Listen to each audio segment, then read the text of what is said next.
King Charles III's Royal Coronation 2023.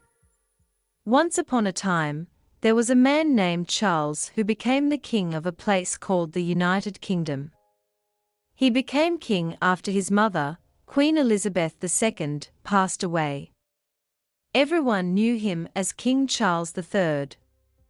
He was not just the king of the United Kingdom, but also the leader of a group of countries called the Commonwealth. Now, when someone becomes a king, there's a special event called a coronation that takes place to make everything official. It's like a big ceremony where the king's powers are made official. So, when was this coronation going to happen? Well, on a special day, which was Saturday, the 6th of May.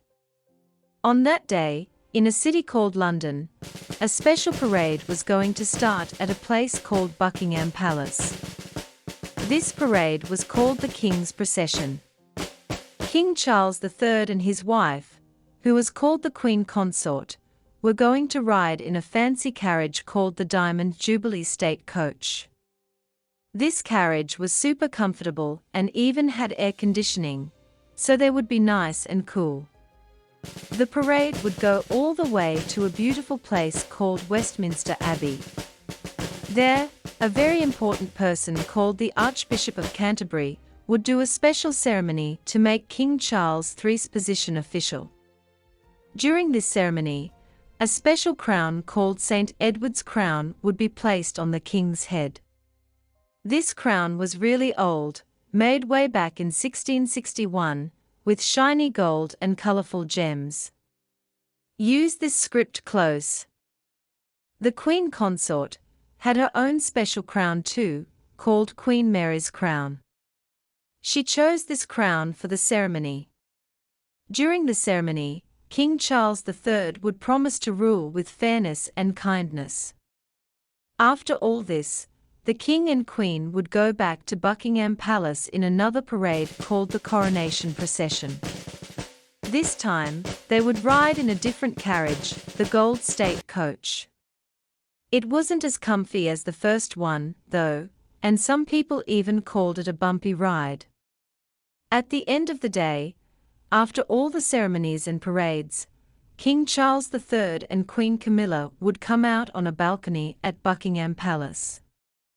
It was like their way of saying hello to everyone as the new king and queen. This was a special moment, especially because it was the first time King Charles III would be seen on the balcony as the king. But wait, there were more fun things happening on this coronation weekend.